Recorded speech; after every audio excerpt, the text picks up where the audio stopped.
So first of all, I'm going to introduce Rabbi Shaul Osadchi. He's new to Calgary, only arrived in June of 2009, all the way from Houston, where he served the Jewish community there for 30 years.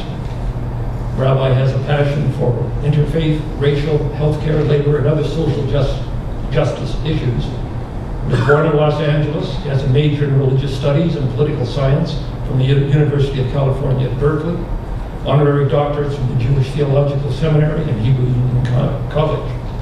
Married to Roberta, or Bobby, in the year 2000. And his style and philosophy have been described as democratic, egalitarian, and engaging.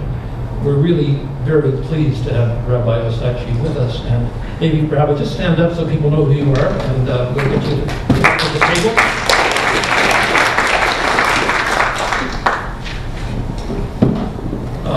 Now it's my pleasure to introduce Reverend, or is it Reverend or Doctor? Doctor. Okay, Dr. Terry Young. Dr. Terry Young has been a senior pastor at First Alliance in Southeast Calgary for a long time, Terry, is that right? Yes. A long time. A long time.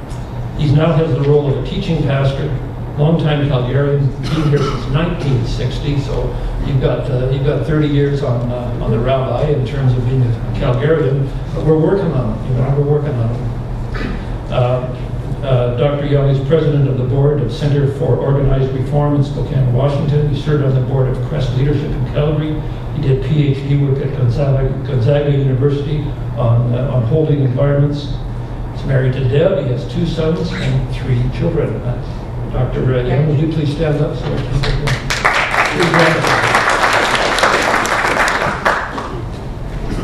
now the other half of the team here is Bobby. And I don't think I have enough time to read her full bio,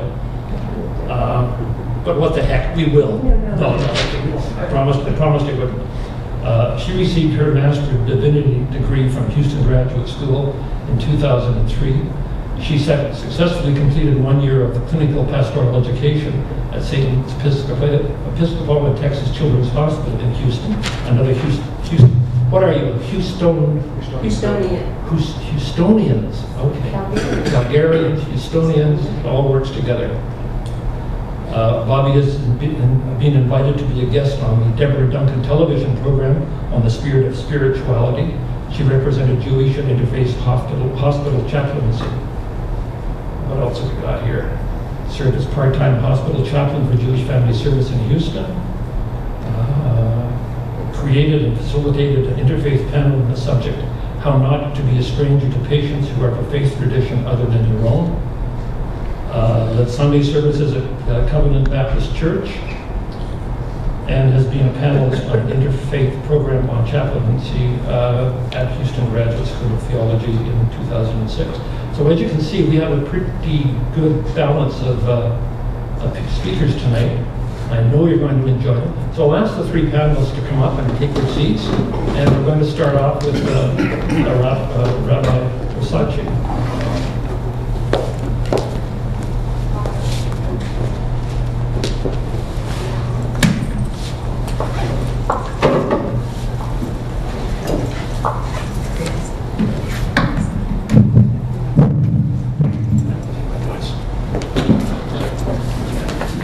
Good evening, everyone. It's a pleasure to be here. It's nice to have the opportunity to get to know Dr. Young, and as I get to know other clergy and members of the community here. So very pleased to have this opportunity to is it the mic a little bit closer? Okay, there we go. The subject this evening is an important one because I think there's a very strong connection between how we understand our religious traditions, our relationship to God or divine presence, and the healing process. I think there's a definite connection, and I know that'll be spoken of in the other presentations. I'd like to focus on how we understand spirituality and talk about what does that mean. The term is very popular. It's used in a very common sense in a generic way, and it seems to me it's been misunderstood in some significant ways. That is to say, it really is used oftentimes by a person who will say, I'm not religious, I'm spiritual. And I think what they mean is that they believe in some higher being, some divine authority, some presence that's greater than ourselves, but they're not connected to any organized religion per se. And that to me is how I've heard that both in the hospital and other settings. I've always wondered, though, really what that means in terms of how a person lives their lives and how they act out this spirituality. I suspect some people do that in terms of such practices as meditation and yoga and so forth. But it's really a challenge to articulate then, what does spirituality mean and how is it related to our health and well-being, both physically and emotionally, intellectually. So I'd like to, if I may, just posit a definition that I've come across on Jewish spirituality, the Jewish notion of spirituality, and toss that out to you. And I'm going to read it from Rabbi Lawrence Kushner's book, and then just talk a little bit about that and then pass the mic on. I was promoted to moderator, but I'm just a panelist, so I'm going to just say my thing and move it right along. So this is what Rabbi Kushner writes, and it's really, to me, a very engaging definition of spirituality. I should say it is sharp in one sense because it contrasts with Christianity. So Reverend Young is going to have an opportunity to kind of balance that a little bit, but without any apologies to Rabbi Kushner, I'm going to just read it. So he says, classical Hebrew has no word for spirituality. The word that's used in modern Hebrew, which is ruchaniyut, comes from the English word spirit. The English word spiritual means immaterial and connotes the religious. The concept comes to us with the heavy baggage of early, and I stress early, Christianity that divides the universe into material and spiritual. This tradition teaches how to leave this gross material world and get to the other real spiritual and therefore holy one. Judaism sees only one world, which is material and spiritual at the same time. The material world is always potentially spiritual. For Judaism, all things, including and especially such apparently non-spiritual and grossly material things as garbage, sweat, and dirt, and bushes, are not impediments to, but dimensions of spirituality. To paraphrase the psalmist, the whole world is full of God. The business of religion is to keep that awareness and that awesome truth ever before us. Spirituality is that dimension of living in which we are aware of God's presence. It is an ever-present possibility for each individual. Jewish spirituality is about the immediacy of God's presence everywhere. It is about patience and paying attention, about seeing, feeling, and hearing things that only a moment ago were inaccessible. So this definition, if you will, talks about the presence of spirituality, of God's presence in everything and in every place and every opportunity, every moment of time. It's not confined to our churches or synagogues. It's not confined to anything that we call a sacred space, though God hopefully is present there as well. So wherever we might be, and all the things that we do, we have an opportunity to have a connection and sense the presence of the divine. And I think that's very important in many contexts, but especially in the context that we're gathered here to talk about, which is health and healing. So God is present here with us. God is present in the hospital in many significant ways. There is a spiritual capacity for every individual to be aware of God's presence. So how is that? Well, I would say, first of all, that clearly God is present in the hands and in the work of the doctors, the nurses, the chaplains, and all who provide medical care. And we need to sense that presence guiding people who are instrumental to our medical care. God is certainly present in the prayers that people offer, whether here in the hospital or elsewhere, on behalf of those who are ill. God is present in the hearts, the hands, and the words of each person who visits the sick. And God certainly is present in the act of healing itself. So when we consider all those different dimensions of our medical care and our involvement in the medical system, there are opportunities for us to have a kind of spiritual awareness and a sense of God's presence involved in all of that.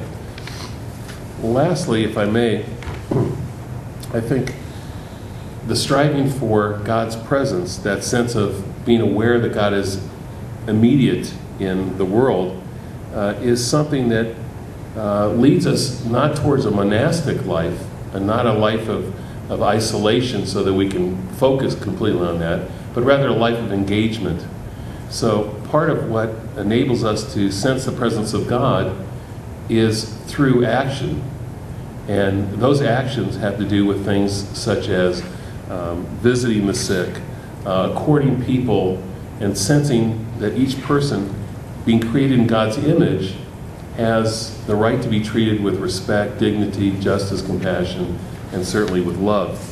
And so spirituality is not a guarantee that we'll return to physical health, but it certainly is a great sense of, or provides us with a great support for us to be able to cope with challenges, whether it's our own personal challenge or a struggle that someone else is facing. And this, I think, is related, as I'm sure Bobby and Reverend Young will talk about, it's related to studies that have been conducted about the relationship of people's sense of faith, their spiritual connectedness, to their process of healing. And so I would just like to end on that note, that I think there is a definite correlation between the way people are able to cope with illness and interact with other people with illness when there's a sense of this awe and mystery that is pervasive throughout life. Are you next? You're next. I'm next. Delight to be with you. As I was introduced, my name is Terry Young. Both of us are doctors, but we are not the kind that can help you. We're those other kind of doctors, but we're glad to be with you and this privilege to interact with you from both a Jewish and a Christian perspective, this matter of the role of faith and spirituality in healing. The one thing that we would share in common is that when you go back to the book of Genesis and you read there that God created Adam and Eve, and he created Adam out of the dust of the earth. He took that which was physical. We're told there in Genesis chapter 2 that God then breathed the ruach of God, the inspirited aspect of Adam, having the breath of God placed in him, is the reminder from a Judeo-Christian worldview that from the very beginning, you cannot separate body and spirit. It's interesting, I think, that human history would tell us that from that point forward, the debate and the dialogue has been over the linking or the separating of body and spirit. And it's interesting that if you fast forward to the day in which we live, there is more and more of this conversation about the role of faith and spirituality in health and in healing. And all of the empirical studies, scientific studies, would indicate that there is an undeniable link. It is, at a scientific level, somewhat challenging to figure out, are those proofs of something? But there is something definitely there that you cannot separate body, mind, soul, and spirit. They are together. 1984 in the United States, there were 3 medical schools that had classes, only 3 medical schools that had classes on spirituality and religion and the role of healing. Today, half of the medical schools in the U.S. have courses on the role of spirituality in healing and faith in healing, or religious life in healing. So we have perhaps in this time where we've moved out of an enlightenment type of mindset, where we've separated spirit and body, there's been a coming together of the role of one's faith, however that may be defined, and healing or health.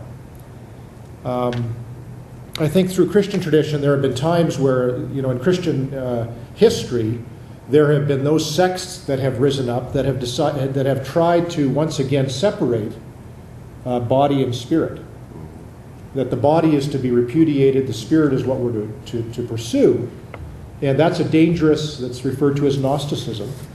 And we have now in some of the writings and work today of the same type of thinking, that body and spirit are separate. Jewish and Christian traditions do not separate body and soul, body and spirit. They are together. I think I'm not misstating Jewish teaching.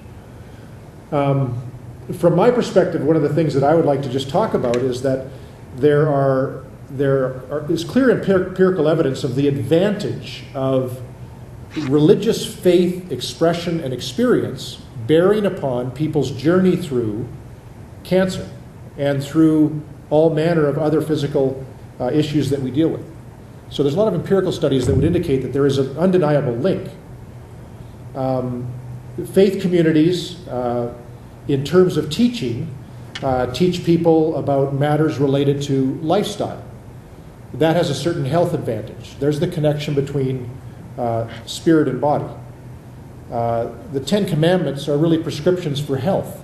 If you really look at them from the standpoint of what it is there in the Ten Commandments within a Jewish tradition, they are prescriptions for health. We deny them or we reject them at our peril. All the studies on health would indicate that. The whole matter of how faith traditions encourage people to be in community is a very, very strong element in people's journey of healing. We need others. We need one another. And Joel, you mentioned this issue of how spirituality is being referred to today more and more. What's interesting in the research is to indicate that the power of religious faith communities is that there is a clear connection of people to people. One of the challenges with some of the new spirituality is that it becomes so individualized that it doesn't have that community component. I think your very work through this society and your involvement in what happens through your gatherings is that you are a community of people who mutually encourage one another. You share your stories, you share what it is you're going through, and in that there is an element of health giving. But prayer is perhaps the one area where there's a lot of research that's been done about the power of prayer.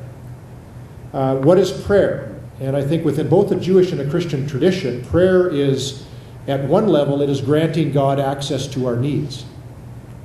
It is bringing before God the very thing that we're dealing with.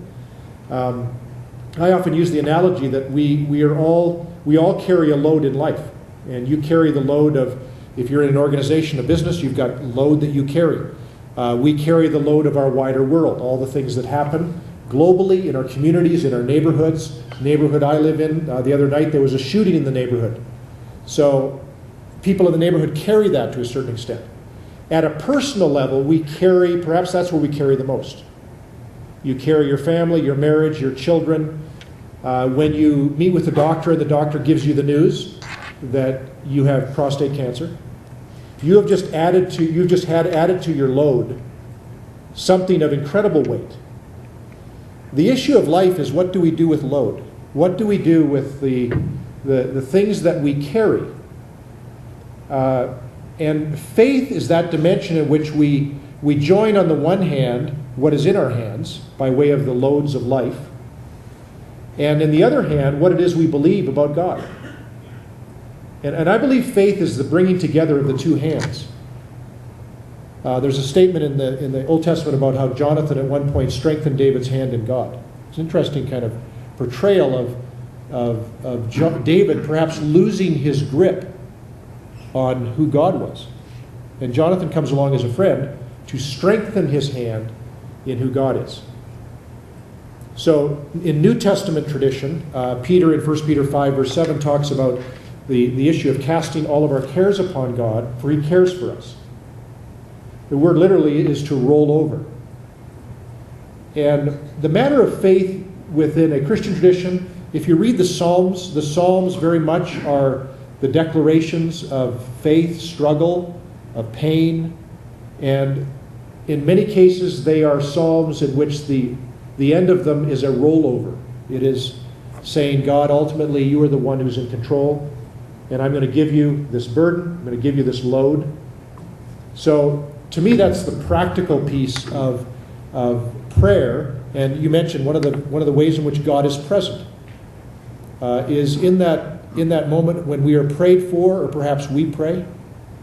My father was in the ministry for 50 years, and at times he would give people a prescription, not a medical prescription, but he would almost write out an RX for people for their soul.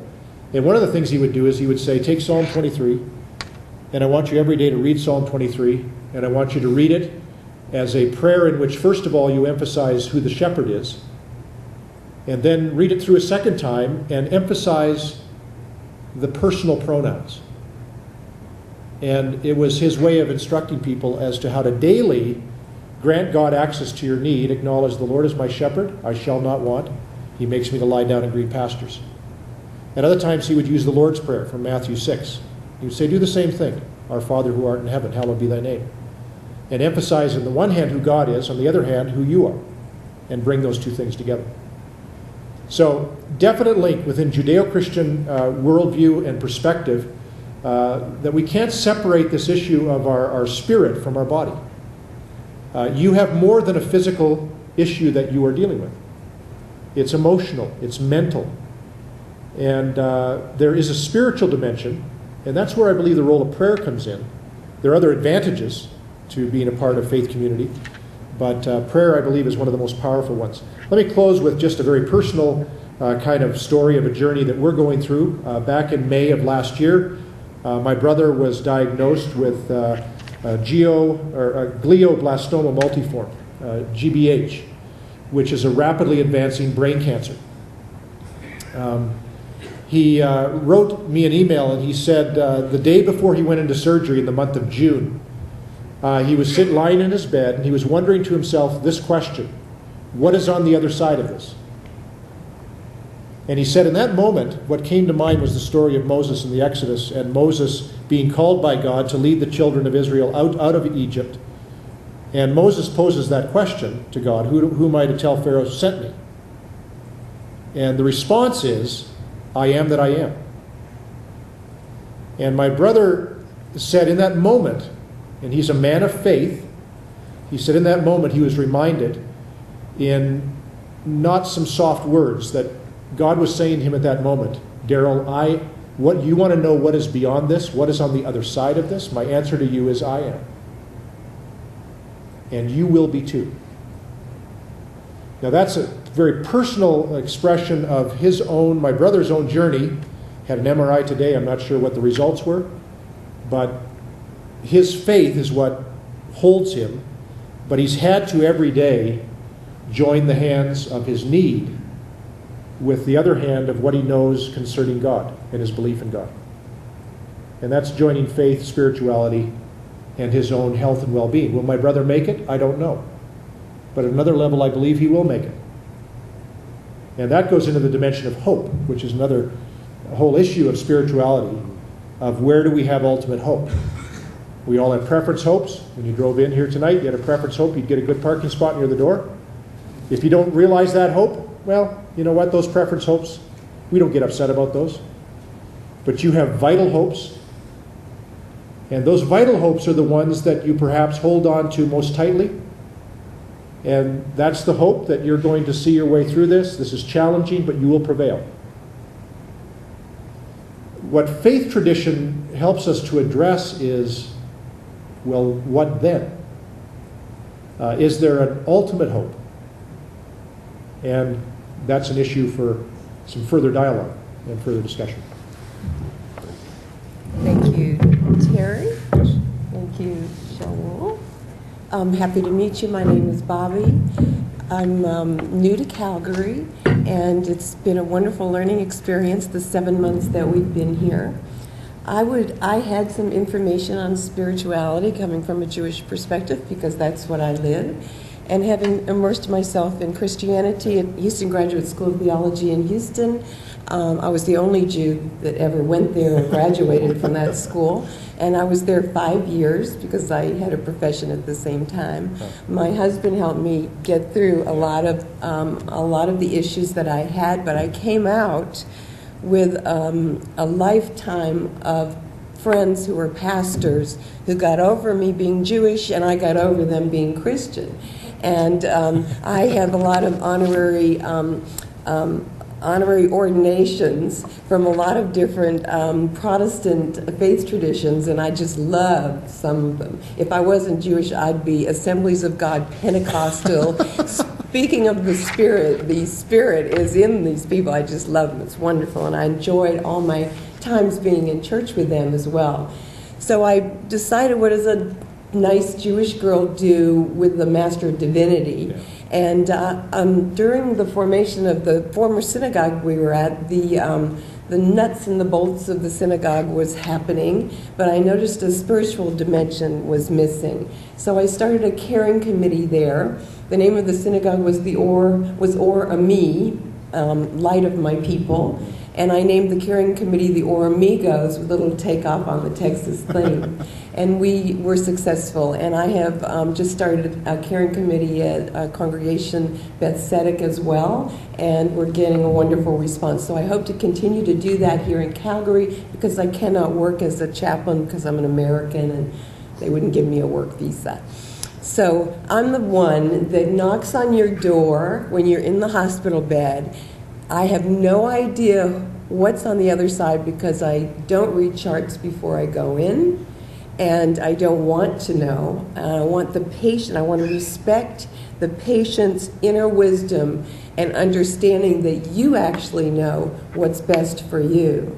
So I try to use my best listening skills. My first question is always, do you have a pastor? And if you do, I ask you if you've seen him or her. And if you have not, I offer to call them.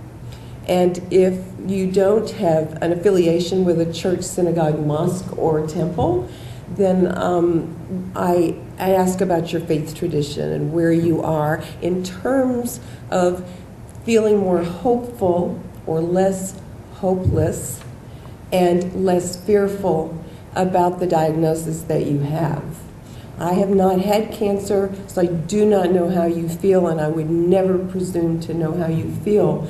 But I have learned a lot from patients about their disease and about how important it is to have somebody come in the hospital room that's not in the medical profession. And that is only because when you're in the hospital as a patient, you are like a medical book, and I know you feel that way because everyone's asking you questions about your medical condition. The only people that don't are your family members, if they're good, nice family members, and your pastor or the hospital chaplain. We're the only ones that don't even need to know about it, but we're willing to listen about it. We're more concerned with how you are feeling about having this. Having had many mammograms in my life and sitting in the waiting room waiting for the radiologist to come back with the results, my life flashes in front of me. So I know a certain amount of fear just waiting to hear. And I know sometimes the waiting is long and very difficult. And those are the times that we can talk to you about where you are and what you think. Some of my best conversations have actually been with, I don't want to talk to a chaplain, I'm an atheist. So then I ask them what an atheist is, and we usually get into a very nice discussion. Atheists are not void, they have lots of thoughts.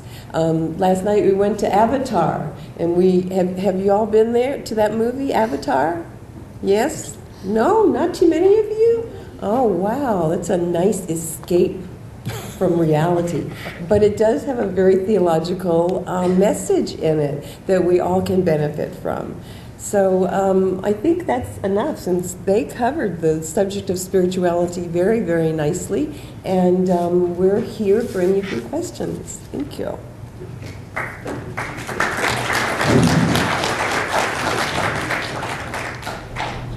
Thank you, Larry. Thank you very much, panelists. We we do have some time for questions, and the lovely Karen will be the mic runner today, because I ran it last month. It's your turn to run it this one. So if you have a question for Carol, for any of the panel, just put your hand up. She'll bring the microphone. Come on now. I know you do. It's always hard getting that first one out. Okay, Donna. Thank you, Rabbi, Dr. Bobby. I know in my case, my wife, my family, and my faith have been so important during this journey with prostate cancer. I can't imagine not having that faith. It would be a very difficult trip. You mentioned something about support, Rabbi, and God gives us this support, which He certainly does. I wonder sometimes when you're unloading on God about all the things that you would like help with, if there is a point where He must say, I heard this last night, I'm looking after it, but reminded me. But in my case, I want to make sure He hears it, so I give it to Him every night. But there must be a point where the saturation is overdone. Let me back up, and that's my question, but let me back up and say that if it wasn't for my faith in God, I can't even imagine handling something like prostate cancer or the many more terrible things people go through. It just keeps you going. And thank you for your participation. Thank you. I'll just make a comment and turn it over. I don't think there's any limit to the amount of prayer or the depth of the prayer that we offer. I think God has an infinite capacity to listen. But as I tell kids in my bar and bat mitzvah classes, when we talk about prayer and we talk about the petitionary nature of prayer, sometimes God says no, I guess. Just because we petition or we ask for certain things doesn't necessarily mean it's going to be granted in that way. And so I think every time one offers a prayer, again, it sensitizes us to the presence of God. It sharpens that relationship. It makes us aware that there's more to this issue than just the medical diagnosis and the medical treatments.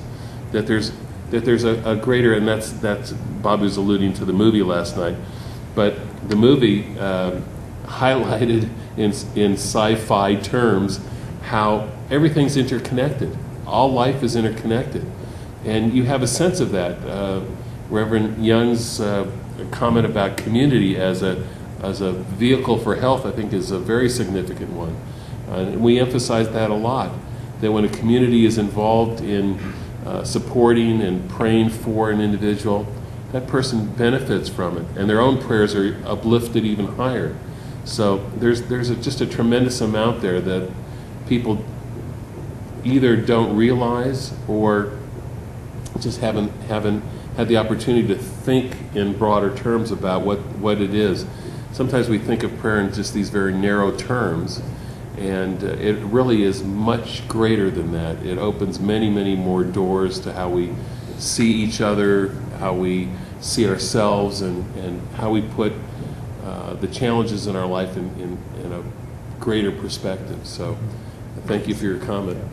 I would like to say one thing about communal prayer and the importance of communal prayer, and that is praying on someone's behalf, and even if you don't know them. I have actually seen miracles as a result of communal prayer, so I would advise anyone to engage in it if they have the faith and the belief in it.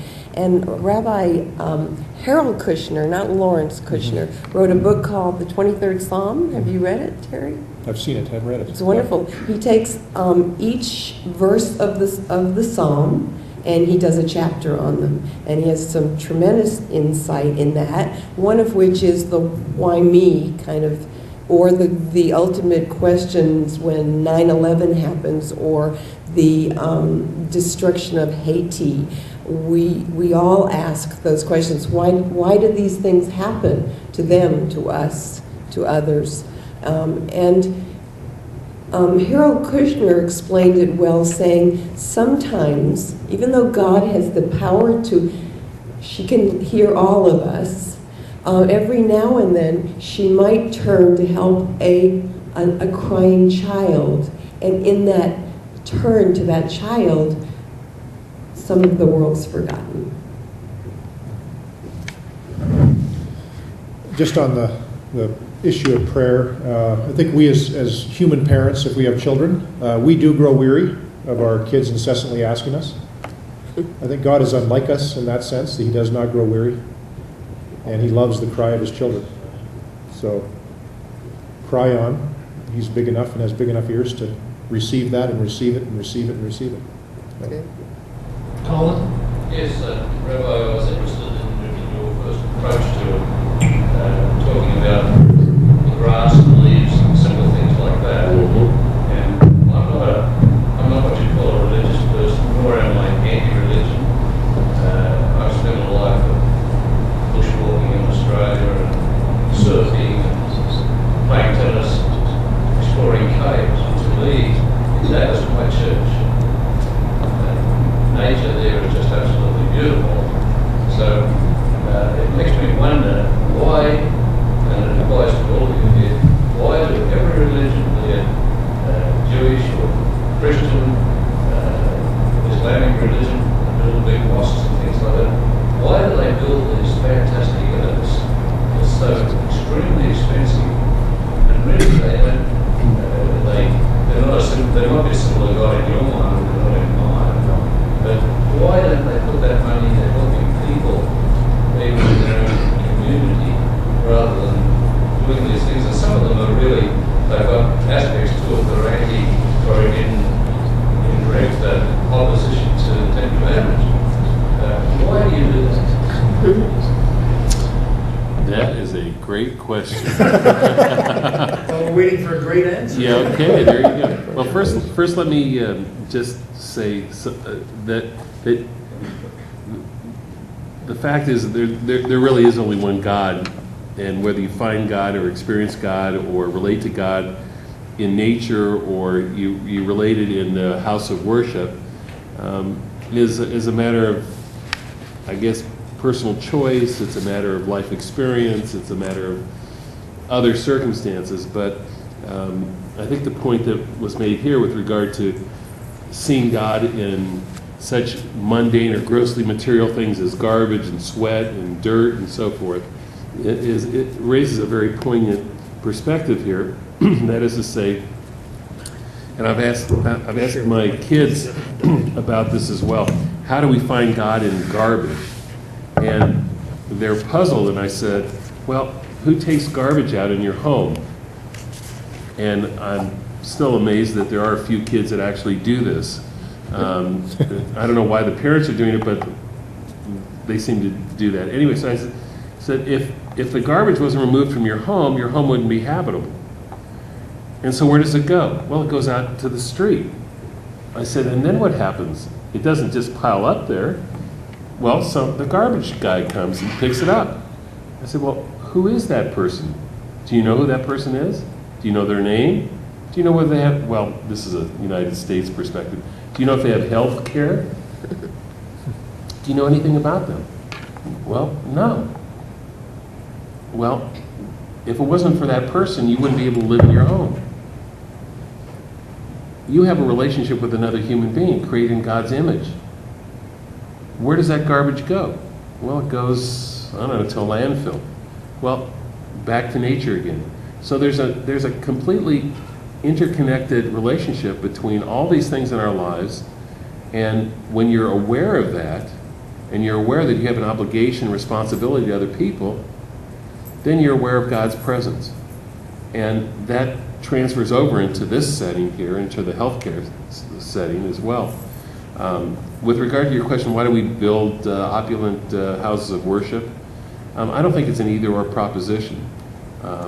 I think every prominent church, every what you might consider to be fancy building, they do a lot of good work as well. It's not an either-or proposition. But I would acknowledge there seems to be at times a conflict between moderation and a sense of humility that sometimes gets out of proportion to what we build, these homes, these houses. And it's always a challenge, I think, to moderate and balance the tendency to want to have a place that's sacred and that you cherish as a result of that. I mean, our homes, we try to embellish as nicely as we can. We live there. We find that to be on some level sacred space for us. So it transfers over in a natural way. Of course, we do succumb to things that I would consider to be the antithesis of spirituality. People who are motivated to build buildings for the recognition that they get. So absolutely, I think that's a kind of a counter trend. And yet, we're always faced with the dilemma of how do you support the services and the things that are really essential to a congregation, and sometimes that means you have to on some level compromise and allow these more ornate structures to be erected in order to have the funds to do things. And that's probably an age-old dilemma. I can tell you in Judaism, the temple in Jerusalem was a place of great grandeur. And yet, there were obligations of the people that had to be met. So it's a tension, it's an issue, but it's not an either-or proposition. So Yeah, good answer. That's good. Did well. I wouldn't have- The burning bush was not a building, and it didn't need one. yeah. So, good. Another More? question? Well, we must have been really Fred, good. I'm surprised you usually have at least three. You only have one, doesn't have one today? My questions are usually medical. Well, there's definitely a medical component to what we're talking about tonight. Anybody else? But I was just going to say, there's a lot of medical things that you can't explain, though. I mean, that treatments and things that either work, don't work. Sometimes things happen that have very little connectedness to the expected outcome from doctors or medical people. And while that isn't necessarily all that common, it certainly raises the issue again of this notion that there's more to life than what we can observe and what we can diagnose and so forth. There's a whole other element, and that's I think the spiritual element that we're talking about, that is present, that exists, and that however you recognize it can be a great source of strength and support to people. I think this gentleman had a... Oh, go ahead. Could I give my report?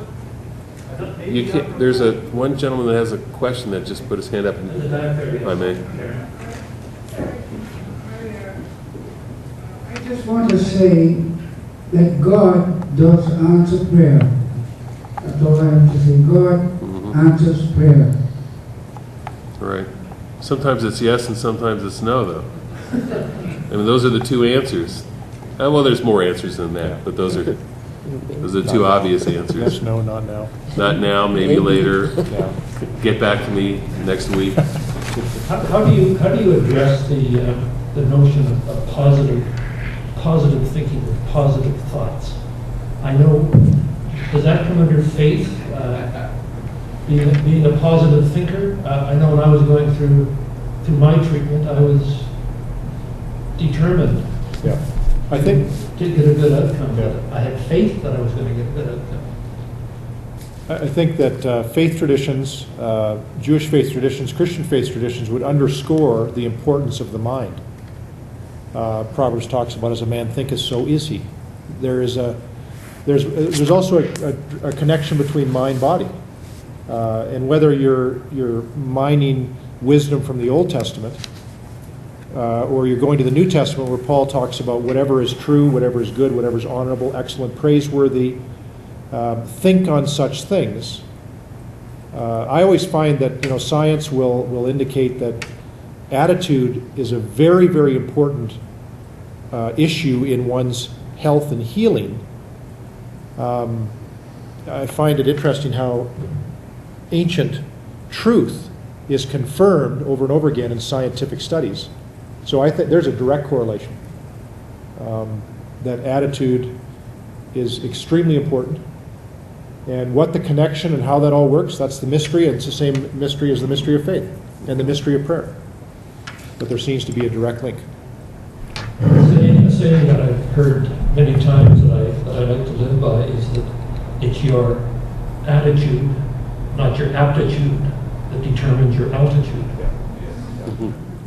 I was reading a book today, an article today called Treating the Spirit as Well as the Disease in Oncology Patients. And one thing it did stress was that human beings undergoing treatment for a distressing diagnosis have their beliefs affected and experience feelings of hopelessness and fear. So being sick is a challenge to even the most positive of attitudes. And you want? Okay. No, when you're done. No, that's all I was going to say. Yeah, I just had another thought to actually follow up on your comment, because it's a challenging point. I think that it's very hard as a individual to be able to sustain positive thinking and a kind of a ongoing spiritual awareness. And that's the advantage of being in a community setting. That's what organized religion, for better and for worse, provides, is a context and a kind of a larger support setting for people to have those experiences. The likelihood of most of us going out in nature on any regular basis and having this aha moment is infrequent. The possibility of us leading a lifestyle that's part of a larger community on a daily basis and having aha moments or little aha moments more frequently, I think is greater for that reason.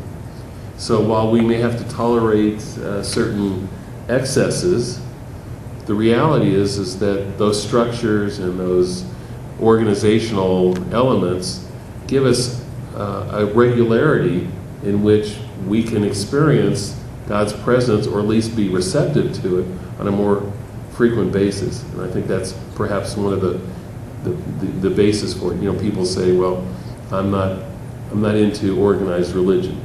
To which I say, well, come to our synagogue. We're Quite disorganized. We're not very organized. So, you'll feel right at home.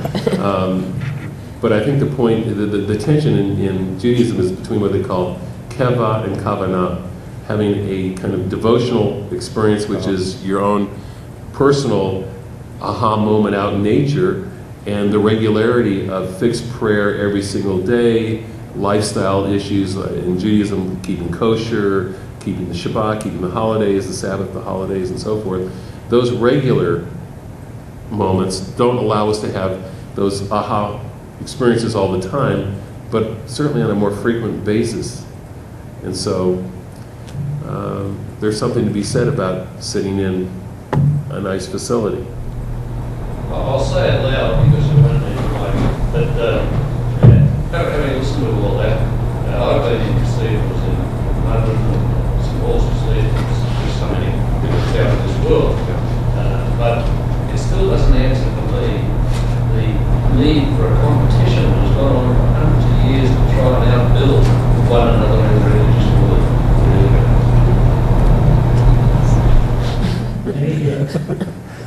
We're human. Nobody has the answer to that one. Colin. No. Any more questions? Karen's got the mic handy. That's it? Okay. Well, panel, Thank you. you're off the hook. You got off easy.